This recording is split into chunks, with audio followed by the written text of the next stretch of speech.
তো 'daredevil born again' season 1 টা finally শেষ হলো। ১ম এ মার্ভেল এটাকে অ্যানাউন্স করেছিল ১৮ এপিসোডের সিরিজ হবে। ১৮ টা এপিসোড থাকবে এই সিজনে। কিন্তু তারপর ওরা ব্রেকডাউন করেছে এটাকে ২ টো সিজনের ভিতর। তো ফার্স্ট সিজন শেষ হলো। কিরকম লাগলো? দেখুন, স্টোরি ব্যাপারে আমি বলি তো আপনারা সবাই প্রবাবলি বুঝতে পেরে গেছেন স্টোরিটা কি, কিরকম। বাট আমি তাও যদি ছোট করে বলি তো ম্যাট মার্ডকের বন্ধু মারা যাচ্ছে। ও ডেয়ারডেভিলগিরি ছেড়ে দিচ্ছে।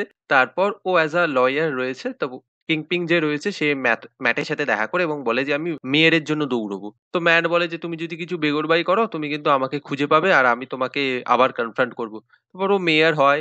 ম্যাট নিজের ভিজিল্যান্টিদের জন্য বিভিন্ন রকমের কেস ও লড়তে শুরু করে দেয় এবং তারপরও ফাইনালি বুঝতে পারে যে একটা বিশাল বড় কোনো একটা কনস্পিরেসি চলছে যেটা ওর বন্ধু হয়তো আনকভার করতে পেরে গিয়েছিল। তো সেই কনস্পিরেসিটা কি সেটা কিভাবে উইলসন ফ্রিস্ক মানে কিংপিং এর সাথে জড়িত, সেটা কিভাবে কিংপিং এর সাম্রাজ্য শেষ করে দেবে, ও মেয়ার থেকে কি করে সরে যেতে পারে, তো সেইটা জানা যাচ্ছে। এবং উইলসন ফ্রিস্ক এই যে যারা ছোট ছোট ভিজিল্যান্টি রয়েছে, যারা সুপার হিরো রয়েছে, তাদেরকে নিজের দিকে আনার জন্য একটা নতুন রকমের একটা নতুন রকমের টাস্ক ফোর্স তৈরি করে, অ্যান্টি ভিজিল্যান্টি টাস্ক ফোর্স। তো সেটা কি করে ম্যাট মার্ডক এবং পানিশারের বিরুদ্ধে হয়ে যায় এবং ওরা ফাইনালি এদেরকে আটকাতে পারে কি পারে না, কনস্পিরেসিটা কি, ম্যাট মার্ডক আরো এই ইনভেস্টিগেশনের ভিতর গিয়ে নিজের কি কি হারায় সেই সমস্ত জানতে গেলে আপনাদের এই ৯ এপিসোডের এই সিজনটা দেখে নিতে হবে। বাকিটা জানতে গেলে আপনারা জিও হটস্টারে দেখে নিন ডেয়ার ডেভিল বর্ন অ্যাগেন। তো সিজনটা কিরকম লাগলো? দেখুন, একটা সিজন যখন একটা হাই নোটে শেষ হয় না, তখন আপনার সেই সিজনের সবকিছু নেগেটিভ যেগুলো রয়েছে সেগুলো আপনারা ভুলে যান।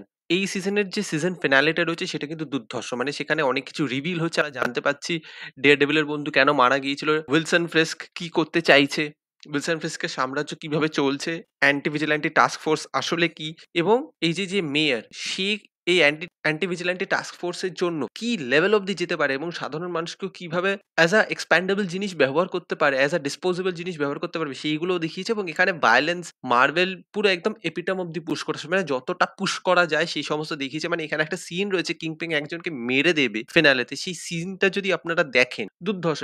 তাছাড়াও এখানে এই ৯ টা এপিসোডের ভিতর আপনারা বিভিন্ন জায়গায় হ্যান্ড টু হ্যান্ড কমব্যাট পাবেন। বিভিন্ন স্ট্রিট লেভেল ভিজিল্যান্টিজ আসবে, যারা নেগেটিভ সাইডে রয়েছে, কেউ আবার পজিটিভ সাইডে রয়েছে, কারোর সাথে ভুল বোঝাবুঝিও রয়েছে। সেইগুলো খুব ভালো। হোয়াইট টাইগার বলে একজন রয়েছে, তার এখানে খুন হবে, সেটাও আপনাকে খুব ভালোভাবে হিট করতে পারবে। ইমোশনালি এটা বিভিন্ন জায়গায় কিন্তু আপনাকে শক দিতে পারে এবং আপনাকে এনগেজ করতে সক্ষম হয়। ইভেন দেখা কিংপিং নিজের গার্লফ্রেন্ডের সাথে বিজনেস চালাচ্ছে, মানে পুরো করাপ্ট একটা সিস্টেম চালাচ্ছে। তাছাড়াও ওরা কিন্তু আবার কাপলস থেরাপিতে যাচ্ছে, কারণ ওদের ভিতর যে বন্ডিংটা রয়েছে, যে রোমান্টিক যে রিলেশনশিপটা রয়েছে সেটা নাকি ফল্টার করছে। কিন্তু তাছাড়া কিন্তু ওরা যখন বিজনেসে রয়েছে তাদের কিন্তু ওদের কেমিস্ট্রি কিন্তু খুব ভালোভাবে চলছে, ওদের পার্টনারশিপ কিন্তু দারুণভাবে চলছে, মাখনের মতন চলছে। তো সেটাও ভালো। এবং বুলজাইকেও যেভাবে এখানে ব্যবহার করেছে সেটাও কিন্তু খুব ইন্টারেস্টিং এবং খুব আলাদা, এবং তার ভায়োলেন্সটা খুব আলাদা রকম ভাবে দেখিয়েছে। মানে একটা সিন রয়েছে সেখানে বুলজাই নিজের দাঁত দিয়ে মানুষকে মারছে ফ্রি হবার জন্য। মানে সেটা তো নেক্সট লেভেল অব্দি পৌঁছেছে। তবে ভায়োলেন্স, গোর, ব্লাডের ইউজটা আমি মার্ভেলের এই সিজনকে আমি হাইলি অ্যাপ্রিশিয়েট করব। আলাদা রকমভাবে ওরা এনভেলপটাকে পুশ করেছে এবং এনভেলপটাকে পুশ করতে ওরা সক্ষমও হয়েছে। তবে তাছাড়াও কি আমি বলব ইটস আ ফ্ললেস সিরিজ? আগে না। দেখুন, আপনি যদি সিজন ফিনালেটা দারুণভাবে ডিজাইন করে দেন, একটা আলাদা হাই দিতে পারেন, তবুও আমি এই ফ্ল গুলো ভুলতে পারবো না। কারণ বিভিন্ন রকমের ফ্ল রয়েছে, যেরকম কিছু কিছু জায়গায় সিরিজটা অনেকটা ডিপ করে। কোর্ট রুমের যে আপনার ডিবেটের যে সিনগুলো রয়েছে, যে ডিসকাশনের সিনগুলো রয়েছে, যেখানে ম্যাট মার্ডক নিজের লয়ার সাইডটাকে এক্সপ্লোর করছে, সেখানে অনেক জায়গায় আপনি বুঝতে পারবেন যে সিনটা একটু স্ট্রেচ হচ্ছে, জিনিসটা একটু ডিপ ডাউন হচ্ছে, এক্সটেন্ড হয়ে যাচ্ছে এই সিনগুলো। এবং এটাও হতে পারে যে অনেকবার ডিরেক্টর চেঞ্জ হয়েছে, ক্রিয়েটর শো রানার চেঞ্জ হয়েছে এই শো এর, সেই জন্য হয়তো পেসিং ইস্যু হতে পারে।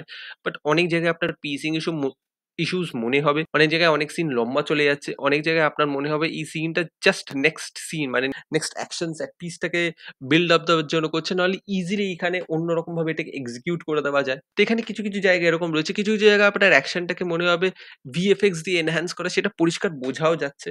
সেটা ভালো। কিন্তু তাছাড়া যারা লিড রয়েছে, যে ৪ জন লিড রয়েছে, সেই ৪ জন লিড কিন্তু যথেষ্ট ভালো। এবং ফিনালেতে গিয়ে এই যে ৪ জন ৪ জায়গায় চলে যায় এবং নেক্সট সিজনে গিয়ে এরা একে অপরের সাথে মারপিট করবে, সেইটার যে বিল্ড আপটা রয়েছে, সেটার যে একটা হুক রয়েছে, সেটা কিন্তু খুব ভালোভাবে দিতে পেরেছে মার্ভেল।